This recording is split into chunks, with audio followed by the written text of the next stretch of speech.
Pray, let me introduce myself to you. My name is Cecily Cardew. Cecily Cardew. What a very sweet name. Something tells me that we are going to be great friends. I like you already more than I can say, and my first impressions of people are never wrong. How nice of you to like me so much after we've only known each other such a comparatively short time. Pray, sit down.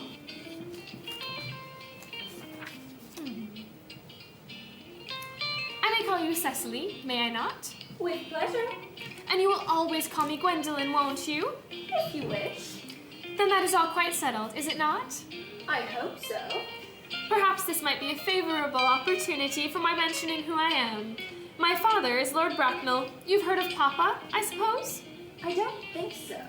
Outside of the family circle, Papa, I'm glad to say, is entirely unknown.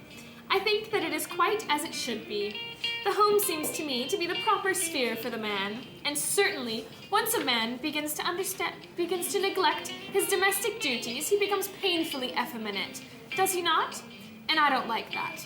It makes men so very attractive. Cecily, Mama, whose views on education are remarkably strict, has brought me up to be extremely short-sighted. It is part of her system. Do you mind me looking at you through my glasses? Oh, not at all, Gwendolyn. I'm very fond of being looked at.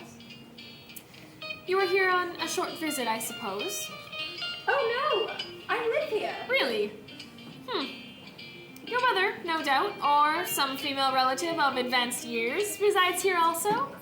Oh, no. I have no mother, nor, in fact, any relations. Indeed. My dear guardian, with the assistance of Miss Prism, has the arduous task of looking after me. Your guardian? Yes, I am Mr. Warding's ward. Oh, it is strange. He never mentioned to me that he had a ward. How secret of him. He grows more interesting hourly. I'm not sure, however, that the news inspires me with feelings of mixed delight. I am very fond of you, Cecily. I have liked you ever since I met you. But I am bound to state that now that I know you are Mr. Worthing's ward, I cannot help expressing a wish you were, well, just a little older than you appear to be, and not quite so very alluring in appearance. In fact, if I may speak candidly, Pray do. I think that whenever one has anything unpleasant to say, one should always be quite candid. well, to speak with perfect candor, Cecily, I wish that you were fully 42 and more than usually plain for your age. Ernest has a strong, upright nature. He is the very soul of truth and honor. Disloyalty would be as impossible to him as deception. But even men of the noblest possible moral character are extremely susceptible to the influence of the physical charms of others. Modern, no less than ancient history, supplies us with many most painful examples of what I refer to. If it were not so, indeed history would be almost unreadable. I beg your pardon, Gwendolyn. Did you say Ernest? Yes. Oh, but it's not Mr. Ernest Worthing who is my guardian. It is his brother, his elder brother. Ernest never mentioned to me that he had a brother. I'm sorry to say they have not been on good terms for a long time. Oh, that accounts for it. And now that I think of it, I have never heard any man mention his brother. The subject seems distasteful to most men. Cecily, you have lifted a load from my mind. I was growing almost anxious. It would have been terrible if any cloud had come across a friendship like ours, would it not? Of course, you are quite sure that it is not Mr. Ernest Worthing who is your guardian? Quite sure. In fact, I'm going to be his. I beg your pardon? Dear Gwendolyn, there's no reason why I should make a secret of it to you. Our little county newspaper is sure to chronicle the fact next week. Mr. Ernest Worthing and I are engaged to be married. My dearest Cecily, I think there must be some slight error. Mr. Ernest Worthing is engaged to me. The announcement will appear in the Morning Post on Saturday at the latest. I'm afraid you must be under some misconception.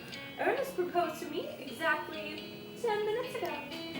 It is certainly very curious, for he asked me to be his wife yesterday afternoon at 5:30.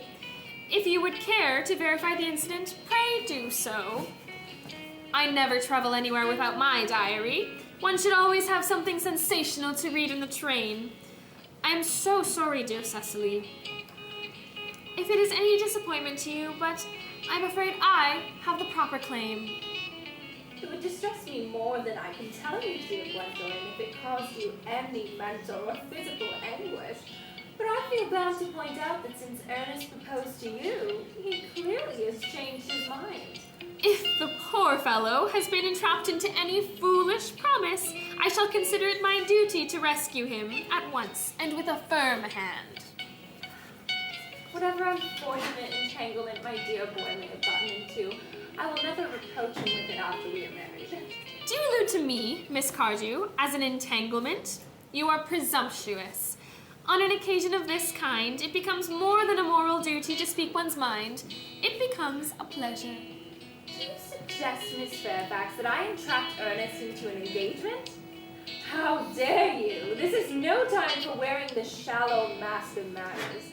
When I see a spade, I call it a spade. I'm glad to say that I have never seen a spade. It is obvious that our social spheres have been widely different.